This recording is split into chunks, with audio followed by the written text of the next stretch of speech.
Hello friends, circle of education welcomes you. Victorian author की series में हम Alfred Lord Tennyson को कर रहे हैं, जिसके ऊपर 4 वीडियोस ऑलरेडी चैनल पे अपलोड हो चुकी हैं। अगर आपने अब तक वो वीडियोस नहीं देखी हैं तो चैनल की प्लेलिस्ट में जाकर के चेक कर लें। आपके एग्ज़ाम के पॉइंट ऑफ व्यू से बहुत ज़रूरी होने वाली वीडियोज़ हैं। तो टेनिसन के लास्ट वीडियो में हमने इनका बहुत ही major work lady of Shalott जो है बहुत ही अच्छे से डिटेल में डिस्कस किया था। उसकी समरी और एनालिसिस को बहुत ही डिटेल में कवर किया था। आज के इस वीडियो में हम इनके अदर मेजर वर्क्स जो हैं, जिसमें से अक्सर एग्जाम में क्वेश्चन बन जाते हैं, उनको बहुत ही डिटेल में डिस्कस करेंगे। तो वीडियो के एंड तक बने रहिएगा। और अगर आपको वीडियोस अच्छी लग रही हैं, नोट्स समझ आ रहे हैं, तो वीडियो को लाइक करें। आपके जो भी ओपिनियन है कमेंट सेक्शन में रखें। और अगर आप चैनल पे नए हैं तो चैनल को सब्सक्राइब करें। चलिए आज की इस वीडियो को हम शुरू करते हैं। टेनिसन का मेजर वर्क है टाइथोनस। ये जो पोएम है इन्होंने ड्रामेटिक मोनोलॉग के फॉर्म में लिखा है। जब टेनिसन इस पोएम को लिख रहे थे तब इन्होंने इसका टाइटल टाइथॉन दिया था और ये 1833 में ही कंप्लीट हो चुका था।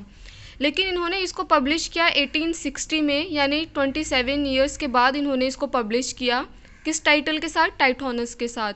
और ये किस मैगज़ीन में पब्लिश हुई थी? कॉर्नहिल मैगज़ीन में। तो अगर एग्ज़ाम में क्वेश्चन बनता है कि टाइथोनस का ओरिजिनल टाइटल क्या था, तो आपका आंसर होगा टाइथॉन। तो जैसा कि अभी हमने डिस्कस किया कि ये ड्रामेटिक मोनोलॉग के फॉर्म में लिखा गया है। इसमें क्या होता है कि एक पर्सन ही हमें बोलता हुआ नज़र आता है। तो इसमें स्टोरी क्या है मैं पहले आपको बता देती हूँ ताकि समझने में ईजी हो जाए। इसमें जो है करेक्टर्स दिखाए गए हैं, मेजर करेक्टर जो है इसमें वो टाइथोनस ही है। तो टाइथोनस को है प्यार हो जाता है किससे? इयोस से। इयोस कौन है? ग्रीक गॉडेस है।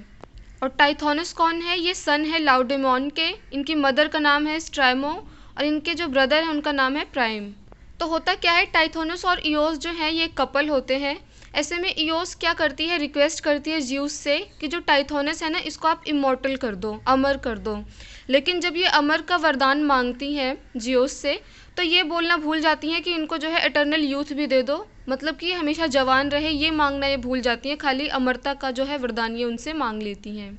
तो होता क्या है कि टाइम के साथ साथ टाइथोनस जो है ना वो बूढ़ा होता जाता है, उसकी स्ट्रेंथ कम होती चली जाती है, वीक हो जाता है वो। तो वो अमर तो है लेकिन वो कमज़ोर होता जा रहा है, वो बूढ़ा होता जा रहा है और वो अब मर भी नहीं रहा है। तो इमॉर्टैलिटी जो एक वरदान के तौर पे मांगा गया था वो अब एक कर्स बन के रह गया है टाइथोनस के लिए।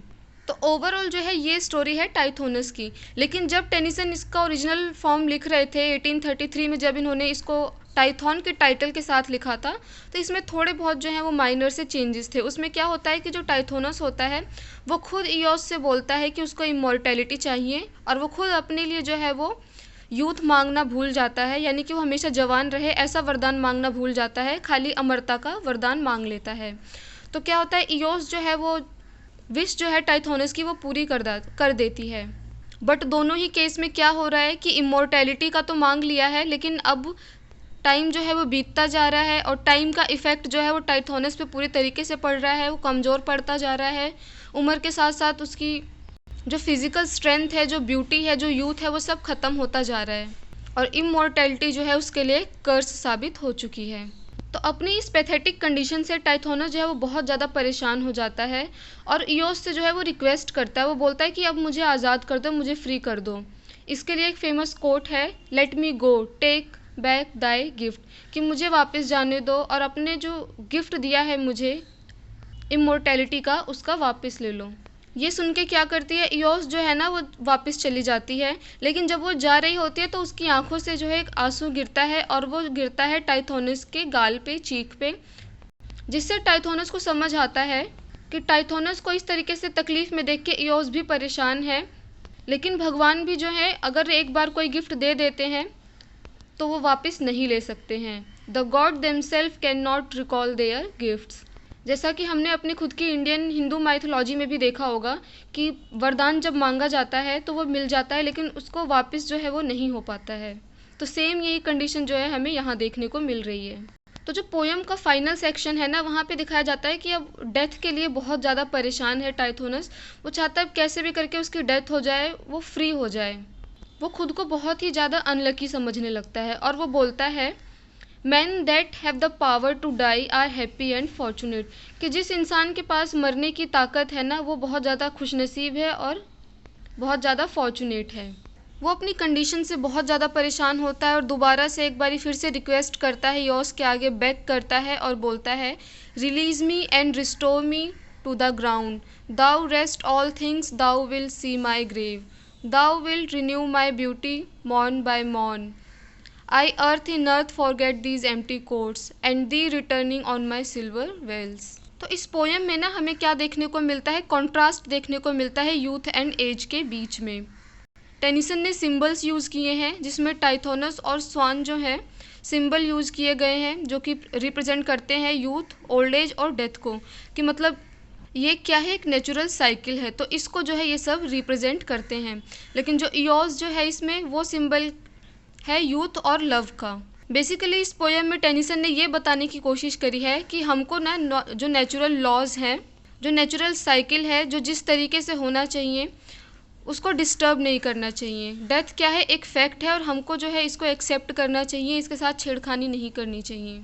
उम्मीद है आपको ये पोएम समझ आ गई होगी। चलिए मूव करते हैं नेक्स्ट वर्क की तरफ। नेक्स्ट वर्क है इनका मॉर्टी द ऑथर, जिसको टेनिसन ने लिखा था 1834 में। इसमें याद करने के लिए बहुत ही कुछ ज़्यादा नहीं है, आपको कुछ चीज़ें ही जो है वो माइंड में रखनी है। जैसे कि अगर इसमें बात किया जाए करेक्टर की, तो मेन करेक्टर जो है वो इसमें किंग आर्थर ऑफ इंग्लैंड ही है। और ये किस पे बेस्ड है, थॉमस मैलोरी का एक रोमांटिक वर्क है, ये उस पे ही बेस्ड है। और इसमें करेक्टर्स की बात करें अगर, तो जिक्र हुआ है किंग आर्थर, जिनेव्रे एंड लैंसलॉट का। बस इसमें और कुछ ज़्यादा देखने के लिए नहीं है। नेक्स्ट वर्क की तरफ मूव करते हैं। ब्रेक ब्रेक ब्रेक, ये क्या है, एक लिरिक है। फ्रेंड्स आपको वर्क की कैटेगरी जो है वो याद रखनी है कि पोएम है, अगर पोएम है तो ड्रामेटिक मोनोलॉग है, लिरिक है या क्या है, आपको ये याद रखना है, अक्सर एग्जाम में क्वेश्चन बन जाता है।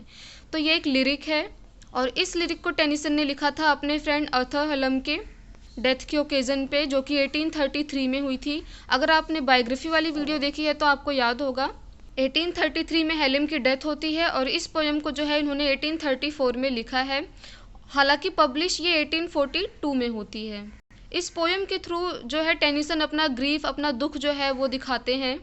इसमें काफ़ी सिंबल्स का यूज हुआ है अपना दुख दिखाने के लिए, जैसे कि the breaking of the waves of sea against the stone is the breaking of the poet's heart, कि जैसे समुद्र की लहरें जब पत्थरों को छूती हैं, पत्थर जो है धीरे धीरे कमज़ोर पड़ते चले जाते हैं, टूट जाते हैं, सेम उसी तरीके से पोएट का दिल भी जो है वो इसी तरीके से टूट रहा है। कोट देख लेते हैं, break break break on thy cold grey stones O sea. तो इसी के साथ जो है हम आज की इस वीडियो को कंप्लीट करते हैं। उम्मीद है आपको पोएम्स सारी समझ आई होंगी। और क्योंकि हम ईयर वाइज चल रहे हैं तो इनका जो भी वर्क पहले आया होगा हम उसी सीक्वेंस में चलते चलेंगे ताकि आपको याद करने में आसानी हो। अपकमिंग वीडियोस में हम इनके अदर मेजर वर्क जो हैं उनको डिटेल में डिस्कस करेंगे। तो अगर आपको वीडियोस पसंद आ रही हैं तो वीडियोस को लाइक करें, आपके जो भी ओपिनियन है कमेंट सेक्शन में रखें और अगर आप चैनल पे नए हैं तो चैनल को सब्सक्राइब करें। Thanks for watching this video.